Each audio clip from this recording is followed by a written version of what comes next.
వాగర్థావివ సంపృక్తౌ వాగర్థ ప్రతిపత్తయే జగతః పితరౌ వందే పార్వతీ పరమేశ్వరౌ. ఆదిత్యాయ చ సోమాయ మంగళాయ బుధాయ చ గురుశుక్ర శనిభ్యశ్చ రాహవే కేతవే నమః. శృంగేరి జగద్గురు పీఠాధిపతులకి, కంచి పీఠాధిపతులకి నమస్కారములు తెలియజేసుకుంటూ కార్యక్రమాన్ని ప్రారంభిద్దాం. వీక్షించేటువంటి భక్తి దేవరాయ ప్రేక్షకుల్లో చాలామంది ఎన్నో సమస్యలతో బాధపడుతూ ఉంటుంటారు. ప్రతిరోజు కొంతమందికి ఆనందం, ప్రతిరోజు లేస్తూనే కొంతమందికి కష్టం. ఉదయించే ప్రతిరోజు తమ సొంతం అవ్వాలని కోరుకునే వాళ్ళు ఎవరుండరు చెప్పండి? అందరికీ ప్రతిరోజు విజయమే కావాలి. అలా అని చెప్పి ప్రతిరోజు అందరికీ విజయం సంప్రాప్తిస్తుందా? అలా ఉంటే ఆనందానికి ఇంకా హద్దే ఉంటుంది. కాబట్టి జీవితంలో మాధుర్యం ఉండాలంటే కష్టములు ఉండాల్సిందే, నష్టములు ఉండాల్సిందే. కాబట్టి ఇటువంటి కష్ట నష్టాలు అందరికీ ఒకే రకంగా ఎప్పుడూ ఒకేలాగా ఉండవు. ఇవి చెప్పడానికి మన దైనందిన జీవితంలో గోచారరీత్యా గ్రహాల మార్పు దీనికి సూచిక. అట్లాగే నవగ్రహాలలో అత్యంత శుభకరుడైనటువంటి గురువు మిథున రాశి నుంచి కర్కాటక రాశిలో 18 అక్టోబర్ నుంచి మార్పు చెందబోతున్నాడు. కాబట్టి ఇటువంటి కర్కాటక రాశిలో ప్రవేశం చేసిన తర్వాత ఎవరికి మంచి జరుగుతుంది, ఎవరికి చెడు జరుగుతుంది, ఇప్పటి వరకు మంచి జరిగినటువంటి వాళ్ళకి చెడు ఎలా ఉండబోతుంది, ఇప్పటి వరకు చెడు జరిగి మంచి ఏ విధంగా ఉండబోతుంది, ఏ ఏ రాశుల వారికి ఆనందము సంతోషము, ఏ రాశుల వారికి కష్టము సుఖము దుఃఖము అనేటువంటి విషయాల గురించి కూలంకషంగా తెలుసుకునే ప్రయత్నం చేద్దాం. ఇక ఇందులో 18 అక్టోబర్ నుంచి 5 డిసెంబర్ వరకు ఉన్నటువంటి మధ్యకాలంలో 3 పర్వదినాలు ఉన్నాయి. ఈ 3 పర్వదినాలలో కష్టాలు అనుభవిస్తున్నటువంటి వాళ్ళకి సుఖము యోగము కలుగుతున్నటువంటి గురుగ్రహము ఇంకా బలం పెంచుకోవాలంటే ఏం చెయ్యాలి, ఇప్పటి వరకు ఆనందంగా ఉన్నటువంటి జీవితంలో అకస్మాత్తుగా కష్టాలు ఉన్నప్పుడు ఆ గురుగ్రహ మార్పు వల్లనే జరిగినాయని భావించేటువంటి వాళ్ళు ఈ గురుగ్రహం యొక్క అనుగ్రహాన్ని పెంపొందించుకోవాలంటే ఎటువంటి పరిహారాలు ఆ 3 రోజుల్లో చేయాలనే విషయాల గురించి క్లుప్తంగా తెలుసుకునే ప్రయత్నం చేద్దాం. ఇక ఆలస్యం చేయకుండా 12 రాశిలో జన్మించినటువంటి వారికి కేవలం గురుగ్రహ మార్పే కాకుండా ఈ రవి కుజ శుక్రగ్రహ బుధగ్రహ మార్పులు కూడా జీవితంలో ఎటువంటి పాత్రను పోషిస్తాయో 12 రాశుల వారి గురించి కూడా తెలియజేసుకునే ప్రయత్నం చేద్దాం. ఇక ఆలస్యం చేయకుండా వివరాల్లోకి వెళదాం. ఇక కన్యా రాశిలో జన్మించినటువంటి వారికి గురుగ్రహం చాలా అదృష్టాన్ని తీసుకుని వచ్చే అవకాశం ఉంటుంది. 18 అక్టోబర్ నుంచి 5 నవంబర్ వరకు కూడా గురువు లాభస్థానంలో సంచారం చేస్తున్నటువంటి కారణం. ఈ కారణం చేత అద్భుతమైనటువంటి యోగ కాలంగా చెప్పవచ్చు. గురుగ్రహ మార్పు వల్ల లాభపడేటువంటి యొక్క రాశులలో మిథున రాశి సంపూర్ణమైన యోగము, అంతే విధంగా కన్యా రాశి కూడా సంపూర్ణమైనటువంటి యోగాన్ని పొందే అవకాశం ఈ యొక్క కన్యా రాశిలో జన్మించినటువంటి వారికి దక్కబోతుంది. అతిశయోక్తి కాదేమో, చాలా గొప్పగా చెప్తున్నారేమో అని అనుకోకండి. గ్రహాలన్నీ కూడా అనుకూలంగా ఉండబోతున్నాయి. లాభస్థానంలోకి గురువు, అలాగే 16 నవంబర్ నుంచి తృతీయ స్థానంలో రవి, 27 అక్టోబర్ నుంచి తృతీయ స్థానంలో కుజుడు, షష్టమ స్థానంలో రాహువు. మీకు సప్తమ స్థానములో శని ఉన్నప్పటికీ కూడా శని చాలా అవయోగాన్ని కలగజేశాడు. కానీ గురు కంట్రోల్లోకి వెళ్ళిపోయి మీకు శని యోగాన్ని కలగజేస్తున్నాడు. ఎలాగో మీకు తెలియజేసుకుందాం. ముందుగా ఈ 17 అక్టోబర్ వరకు గురుగ్రహ ప్రభావం వలన చేస్తున్నటువంటి వృత్తి ఉద్యోగాల్లో కాస్త నిరాశ, నిస్పృహలు, అభివృద్ధి లేకపోవడం, జీవితం ఇంతేనా, ఇక ఎదుగుదల ఉండదా అనుకునే నిస్సహాయ స్థితిలో ఉన్నటువంటి కన్యా రాశిలో జన్మించినటువంటి వారికి అనుకోని వరంలా ఈ యొక్క కన్యా రాశిలో జన్మించినటువంటి వారికి ఈ 18 అక్టోబర్ నుంచి 5 డిసెంబర్ మధ్య కాలము చాలా ఉపయోగమైనటువంటి కాలంగా చెప్పవచ్చు.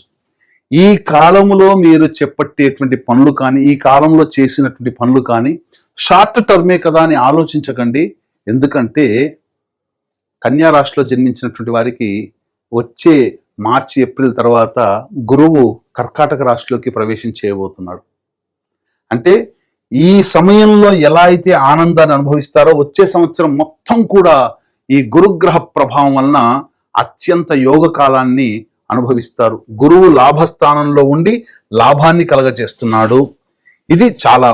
ఇక రాశి నుంచి సప్తమ స్థానంలో శని, అంటే ఈ 17 అక్టోబర్ వరకు శని ప్రభావము, గురు ప్రభావము, మిగతా గ్రహాలు అనుకూలంగా లేకపోవడము, కేతు అనుకూలంగా లేకపోవడం ఇత్యాది కారణాల వల్ల శని వల్ల కూడా సమస్యలు భాగస్వాములతో కానీ, జీవిత భాగస్వామితో కానీ, వ్యాపార భాగస్వామితో కానీ సమస్యలు అనేటువంటివి చుట్టుముట్టాయి. కానీ ఒక్కసారి మీరు గమనించుకున్నట్లయితే గురువు లాభస్థానంలోకి రాగానే శనిని కంట్రోల్ చేస్తాడు. దీనివల్ల జరిగేటువంటిది ఏంటి? వివాహ సంబంధాలు కుదరక ఇబ్బంది పడుతున్నటువంటి వాళ్ళకి వివాహ సంబంధాలు కుదిరే అవకాశం ఉంటుంది. ఒక ఇంటి వాళ్ళు అవుతారు. జీవిత భాగస్వామితో పొరపచ్చాలు వచ్చి ఇబ్బందులు పడి విడివిడిగా ఉన్నటువంటి వాళ్ళు మళ్ళీ కలుసుకునే అవకాశం, ఈ సమయంలో ప్రయత్నం చేయండి, ఖచ్చితంగా ఒకటవుతారు. కోల్పోయిన ప్రేమని తిరిగి పొందే అవకాశం ఉంటుంది ప్రేమికుల మధ్య. అలాగే ఎప్పుడో చిన్ననాటి స్నేహితుల్ని మళ్ళీ కలుసుకునే అవకాశం ఉంటుంది ఏదో ఒక సందర్భంలో. అన్ని విధాలుగా భాగస్వాముల మధ్య ఉన్నటువంటి పొరపచ్చాలు తొలగి ఎడమొహం పెడమొహంగా ఉన్నటువంటి జీవిత భాగస్వాములు కావచ్చు, వ్యాపార భాగస్వాములు కావచ్చు, మళ్ళీ ఒకటై తిరిగి కలిసి పనిచేయాల్సినటువంటి పరిస్థితి వస్తుంది. ఒక రకంగా చెప్పాలంటే ఏదైనా కొత్త వ్యాపారం ప్రారంభించాలనుకున్నప్పుడు నూతన భాగస్వామి దొరకట్లేదు అనుకున్న వాళ్ళకి మంచిగా ఖచ్చితంగా చక్కటి భాగస్వాములు దొరుకుతారు. అంతేకాకుండా ఇక మీకు చెప్పాలి అనంటే ఇంతకుముందు భాగస్వాములతో చేసినటువంటి వాళ్ళు తిరిగి మళ్ళీ కొత్త కార్యాచరణ మళ్ళీ తిరిగి ప్రారంభిస్తారు. ఇది కన్యా రాశి వారికి అనుకోని వరంగా ఈ 18 అక్టోబర్ నుంచి 5 డిసెంబర్ వరకు ఈ 48 రోజుల పాటు జరిగేటువంటి కార్యక్రమం, యోగ కాలం. ఇక 27 అక్టోబర్ వరకు కుజుడు బాగోలేడు. ఏమవుతుంది? గురువు రాగానే యోగాన్ని కలగజేస్తున్నా మీ వాక్కు వల్ల ఇతరులు నష్టపోవడం, ఇబ్బంది పడడం, ధన సమస్యలు మీకు కలగడం, ఇవన్నీ 27 అక్టోబర్ వరకు చవి చూసినా 27 అక్టోబర్ నుంచి తృతీయ స్థానంలోకి కుజుడు వెళ్ళిపోతాడు. ఇది చాలా యోగిస్తుంది. అలాగే 18 అక్టోబర్ నుంచి 16 నవంబర్ మధ్య కాలంలో రవి సంచార ప్రభావం వలన కుటుంబ సభ్యుల పరంగా మీకు కొంత నష్టము జరుగుతుంది. అంటే ఏంటి? ఖర్చులు పెరుగుతాయి. అలాగే ఆరోగ్య సమస్యలు వచ్చేటువంటి అవకాశం ఉంటుంది. కాబట్టి జాగ్రత్తలు పాటించండి, దైవానుగ్రహాన్ని పొందే ప్రయత్నం చేయండి. ఇక ఎప్పుడైతే 16 నవంబర్ నుంచి 15 డిసెంబర్ వరకు రవి తృతీయ స్థానము, వృశ్చిక రాశిలో సంచారము, కుజుడు 27 అక్టోబర్ నుంచి వృశ్చిక రాశిలోకి సంచారము, అలాగే రాహువు షష్టమ రాశిలోకి సంచార ప్రభావము, శని గురుగ్రహ కంట్రోల్లోకి వెళ్ళిపోవడము, 1, 2, 3, 4, అలాగే శుక్రుడు కూడా సంచారం చేస్తున్నటువంటి సమయం అనుకూలంగా ఉండడం, 5 గ్రహాలు. ఇక్కడ గురువు, ఈ కన్యా రాశిలో జన్మించినటువంటి వారికి ప్రధానంగా లాభస్థానంలో గురువు, షష్టమందు రాహువు, శని గురు కంట్రోల్లోకి వెళ్ళిపోవడము, తృతీయమందు రాహు 16 నవంబర్ నుంచి, అలాగే 27 అక్టోబర్ నుంచి కుజుడు తృతీయ స్థాన స్థితి, అలాగే శుక్రుడు కూడా ప్రధానంగా యోగించేటువంటి గ్రహము, బుధుడు కూడా యోగిస్తున్నాడు. ఒక రకంగా చెప్పాలి అని అంటే మిథున రాశిలో జన్మించినటువంటి వారికి ఏ విధమైనటువంటి యోగమో ఈ కన్యా రాశిలో జన్మించినటువంటి వారికి కూడా అద్భుతమైనటువంటి యోగముగా చెప్పవచ్చు. అందులో ఏమాత్రము సందేహం లేదు. అద్భుతమైనటువంటి సమయాన్ని మీరు సద్వినియోగపరచుకోండి. అన్ని విధాలుగా వృత్తుల్లో, వ్యాపారాల్లో, ఉద్యోగంలో ఉన్నటువంటి వాళ్ళు, మరీ ముఖ్యంగా ఉద్యోగంలో ఉన్నటువంటి వాళ్ళు మీరు చక్కగా ఉద్యోగ ప్రయత్నాలు చేసుకోండి. చక్కగా మీకు ప్రమోషన్స్తో కూడుకున్నటువంటి ఉద్యోగం కానీ, లేదా ప్రమోషన్స్ రావడం కానీ, నిరుద్యోగస్తులకి ఉద్యోగం లభించడం కానీ, H1B వీసా కోసం ఎదురు చూసేటువంటి వ్యక్తులకి విదేశీయానం, విదేశీ విద్యకి రావడం కానీ అన్ని విధాలుగా బాగుంటుంది. ముఖ్యంగా కళారంగంలో ఉన్నటువంటి వారికి అద్భుతమైన అవకాశాలు ఈ కన్యా రాశిలో జన్మించినటువంటి వారికి పొందబోవడం అనేటువంటిది జరుగుతుంది. అన్ని విధాలుగా అనుకూలంగా ఉండేటువంటి సమయం ఈ 18 అక్టోబర్ నుంచి 5 డిసెంబర్ ఈ మధ్య కాలంలో కలిగేటువంటి యొక్క స్నేహాలు భవిష్యత్తులో మీకు మంచి బాట వేస్తాయి.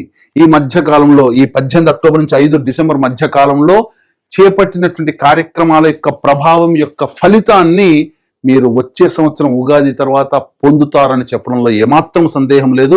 దైవానుగ్రహాన్ని మాత్రం ఖచ్చితంగా పొందే ప్రయత్నం చేయండి. ఎందుకనంటే దైవకారక గ్రహమైనటువంటి గురువు అనుకూలంగా ఉన్నప్పటికీ 18 అక్టోబర్ నుంచి 16 నవంబర్ వరకు రవి అనుకూలంగా లేడు.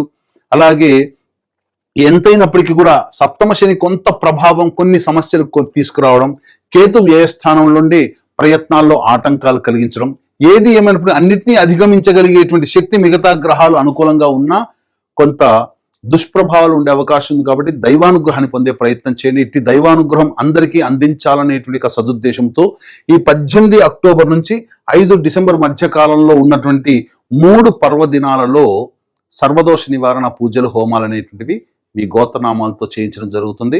అవి 5 నవంబర్ కార్తీక పౌర్ణమి సుప్రసిద్ధ కాశీ క్షేత్రంలో, 20 నవంబర్ కార్తీక అమావాస్య శ్రీశైల క్షేత్రంలో, 4 డిసెంబర్ మార్గశిర పౌర్ణమి ప్రముఖ దత్తక్షేత్రంలో సర్వదోష నివారణ పూజలు, హోమాలు మీ గోత్రనామాదులతో జరిపించి శక్తిపాతం చేసినటువంటి మాలలు ఇవ్వడం జరుగుతుంది.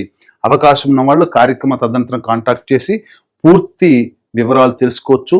అన్ని విధాలుగా కన్యా రాశి వారికి అనుకూలంగా ఉండేటువంటి సమయం కాబట్టి ఇక్కడ ప్రధానంగా ఈ చెప్పినటువంటి యోగాల కంటే ఇంకా కొంత సమస్యలు అధికంగా మీరు ఎదుర్కొంటున్నారు, విభిన్నంగా మీకు ఉంది అని అంటే మీ యొక్క జన్మజాతకంలో నడుస్తున్నటువంటి గ్రహ దశాంతర్దశల ప్రభావాలు. కావున దగ్గరలోని మంచి ఉపాసనా పరులైనటువంటి జ్యోతిష్యులని సంప్రదించి వారి సలహాలు, సూచనలు కనుక పాటించినట్లయితే మరింత మెరుగైనటువంటి జీవితాన్ని పొందుతారని తెలియజేస్తూ సర్వం శ్రీ ఉమామహేశ్వర పర బ్రహ్మార్పణమస్తు.